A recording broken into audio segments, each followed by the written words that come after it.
The night Serena's world collapsed, she sat in the parking lot of a hospital she couldn't afford, holding a phone with a cracked screen and a contact list that felt like a graveyard of people who had quietly walked out of her life. Her mother was inside, unconscious, hooked to machines that breathed for her.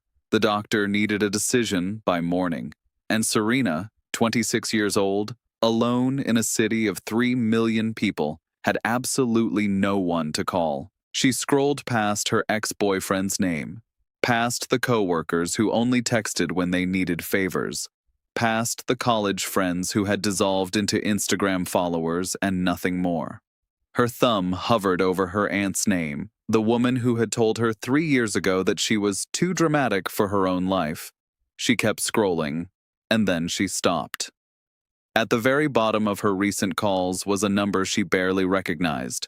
A missed call from 2 weeks ago. Someone who had called the wrong number and apologized so kindly that she had laughed for the first time in days. She hadn't saved the name. She had no idea who it was. But the phone was already ringing. He answered on the first ring. If you believe in kindness, in the idea that the universe sometimes places the right person in your path at exactly the right moment, please take a second right now to like this video. Share it with someone who needs to hear this story, and subscribe to this channel if you haven't already, and drop a comment below telling us where in the world you're watching from, because this community spans every corner of this earth and every single one of you matters. Now let's go back to Serena's story, because it's only just beginning. His name was Callum. He was 31, sitting at his kitchen table in a quiet apartment with a half-eaten bowl of pasta and a spreadsheet open on his laptop when the phone buzzed. He almost didn't answer. Unknown callers at 11:42 at night rarely brought good news, but some small, stubborn instinct that he could never quite explain afterward, made him pick up. The voice on the other end was so thin, so carefully controlled, that it almost didn't sound like a person at first. It sounded like someone trying very hard not to fall apart. He asked if she was okay. She said she didn't know. He asked where she was. She told him. And then, without fully understanding why, without knowing her name or her face or a single detail of her life, Callum said, "Stay there, I'm coming." Serena almost hung up. Every sensible thought she had told her this was insane. That you didn't let strangers drive to a hospital parking lot in the middle of the night.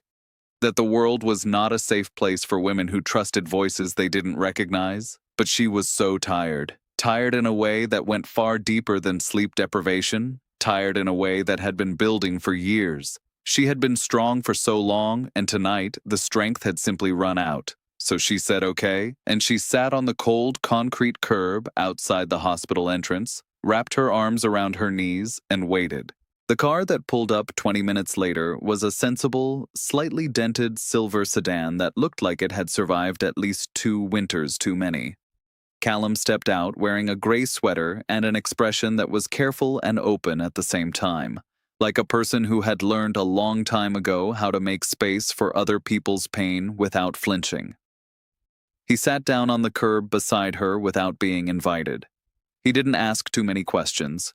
He just said, "Tell me what's happening," and waited with the kind of patience that felt almost old-fashioned, like something from a time before everyone was always in a hurry. So Serena told him. She told him about her mother, Marguerite, who had immigrated to this country at 32 with nothing but a suitcase and Serena on her hip, who had worked double shifts at a laundromat and then a grocery store and then a catering company, who had never once complained in front of her daughter, but who had apparently been carrying a secret inside her chest for years, a heart condition she couldn't afford to treat and refused to burden Serena with.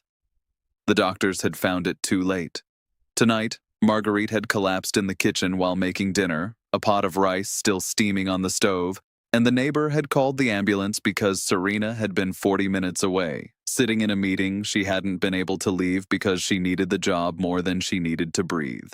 Callum listened to all of it without interrupting. When she finally stopped talking, her voice had cracked in 3 different places and she was staring at the pavement like it owed her something. He was quiet for a long moment. Then he asked if she had eaten anything. She stared at him. He repeated the question gently, as if it were the most natural thing in the world to ask. She realized she hadn't eaten since 7 that morning. He went to his car and came back with a granola bar and a bottle of water, both slightly warm from sitting in the center console, and the absolute ordinariness of it broke something open in her chest. She ate the granola bar in 4 bites and cried so hard she couldn't see. He didn't tell her it was going to be okay. That was the thing she kept coming back to in the weeks that followed. The fact that he hadn't offered her the comfortable lies that people usually reached for in moments like that. He didn't say her mother would pull through, didn't promise that everything happened for a reason, didn't offer a single hollow reassurance. He just sat beside her on that cold curb and bore witness to the worst night of her life, and somehow that was more comforting than anything anyone had ever said to her. Marguerite survived. It was not a given. For 4 days, she lay in the ICU while Serena slept in a chair beside her and learned the geography of that hospital floor so well she could have drawn it from memory. Every vending machine, every nurse's station, every window that caught the afternoon light. Callum came every day. At first, Serena assumed it was a one-time gesture, the kind of thing people did in moments of crisis and then quietly retreated from. But he showed up the second morning with 2 coffees and a folder he had put together overnight. A list of patient advocacy resources, a contact at the hospital's financial assistance office, the name of a cardiologist who ran a reduced-fee clinic on Tuesdays. He had done research.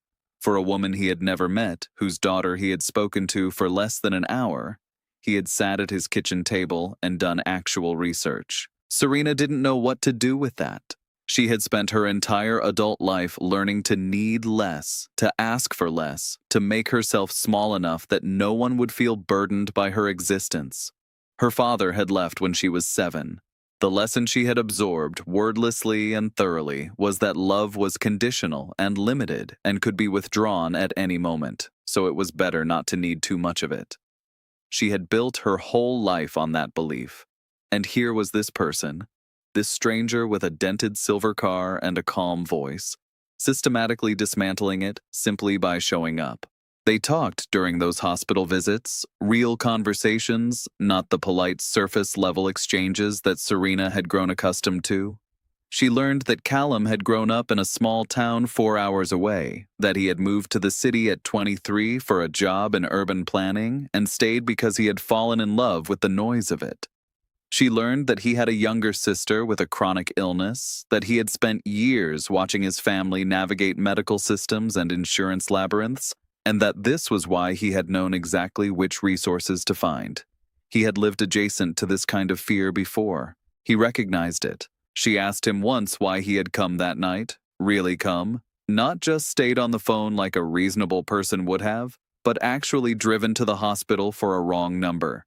He thought about it for a long time before answering. He said that his sister had been in the hospital 3 years ago and that on the worst night of that experience, he had been sitting in a waiting room completely alone because everyone else in his family had stepped out to eat, and a woman, a complete stranger, a hospital volunteer, had simply sat down beside him and stayed there for 45 minutes without saying anything. No words, just presence. He said he had never forgotten what that felt like. He said he figured if he ever had the chance to do that for someone else, he would. Serena looked at him for a long moment after he said that. Then she looked away, out the window at the gray afternoon sky, and said nothing. But something shifted in her that day. Some old, calcified belief about the nature of people, that they were ultimately unreliable, ultimately self-serving, began, slowly and painfully, to loosen. Marguerite came home on a Thursday. She was thinner and slower and had a new regiment of medications that Serena organized into a weekly pill case with the focused intensity of someone defusing a bomb.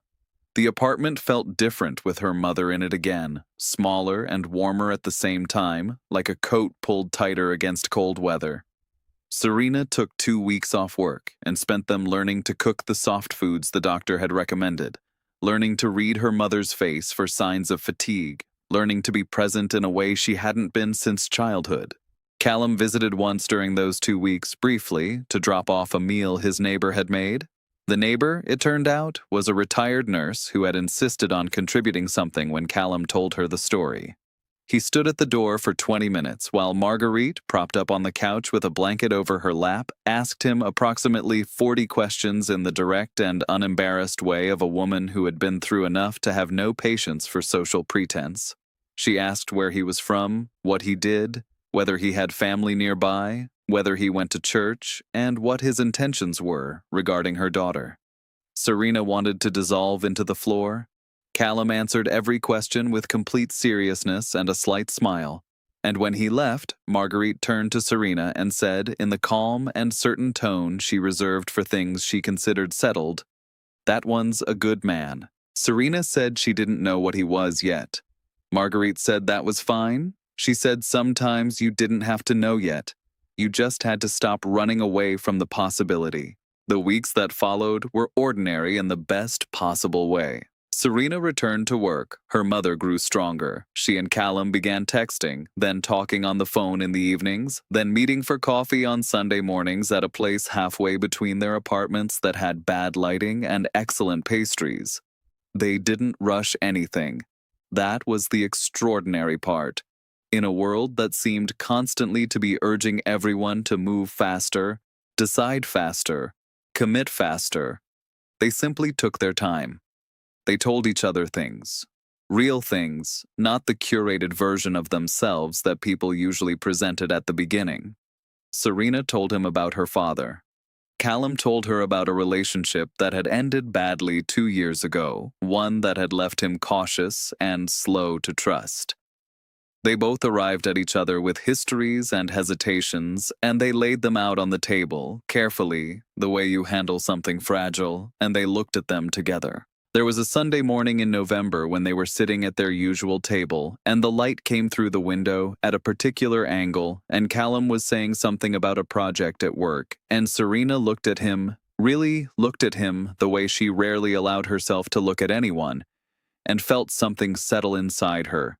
Not the dizzy, destabilizing feeling she had always associated with romance, not the anxious anticipation of waiting to be disappointed. Something quieter, something that felt, for the first time in her adult life, like safety. She reached across the table and took his hand. He stopped mid-sentence. He looked down at her hand and then up at her face and smiled. Not a big smile, not a performative one, just a small, real, unhurried smile that said he understood exactly what she was doing and that he wasn't going anywhere. She felt tears prick her eyes and laughed at herself because she was crying over coffee on a Sunday morning, which was objectively ridiculous. He squeezed her hand and didn't say anything, and that was exactly right. Months later, Serena would try to explain to her mother what had changed in her. Marguerite listened patiently and then said something that Serena would turn over in her mind for years afterward. She said that Serena had always been brave. Brave at work, brave at surviving, brave at carrying everything alone. But she said that the hardest kind of bravery, the kind that had taken her daughter the longest to find, was the bravery of reaching out in the dark and trusting that someone might reach back. She said Serena had always been strong enough to hold the world up. But it had taken a broken phone and a wrong number and the worst night of her life to teach her that she didn't have to hold it alone. Serena thought about the parking lot, the cracked screen, the contact list that felt like a graveyard, the way her thumb had hovered over that unknown number with no real reason to press call except that she had nothing left to lose. She thought about how close she had come to not calling, how many versions of that night existed in parallel universes where she had put the phone in her pocket and sat alone in the dark until morning, how different everything would be in those worlds. She was grateful, with a depth and specificity she had never felt before, for the version of the night where she called, for the universe that arranged itself so that a man with a dented silver car and a sister who had been sick and a memory of a stranger's kindness would pick up on the first ring and say, "Stay there, I'm coming." Before we reach the final lines of this story, drop a comment right now. Tell us one person in your life who showed up for you when you least expected it. It doesn't have to be a long story, just a name, just a moment, because those moments deserve to be named out loud.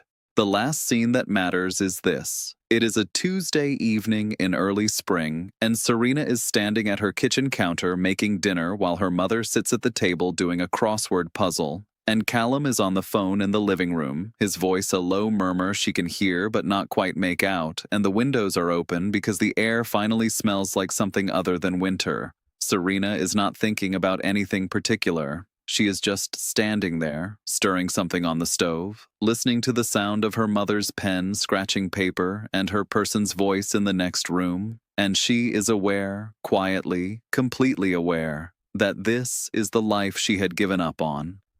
This ordinary, irreplaceable, improbable life that began on the worst night she had ever known, in a parking lot, with a phone call she almost didn't make.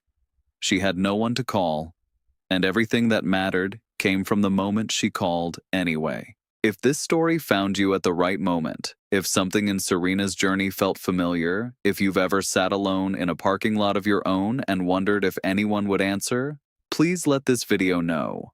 Like it. Share it. Send it to someone who needs to remember that the world still holds people like Callum in it. People who answer on the first ring. Subscribe to this channel so you never miss a story. And leave a comment below. Your words keep this community alive, and every single one of them is read. Thank you for watching. Thank you for being here. And remember, sometimes the most important call you'll ever make is the one you almost didn't.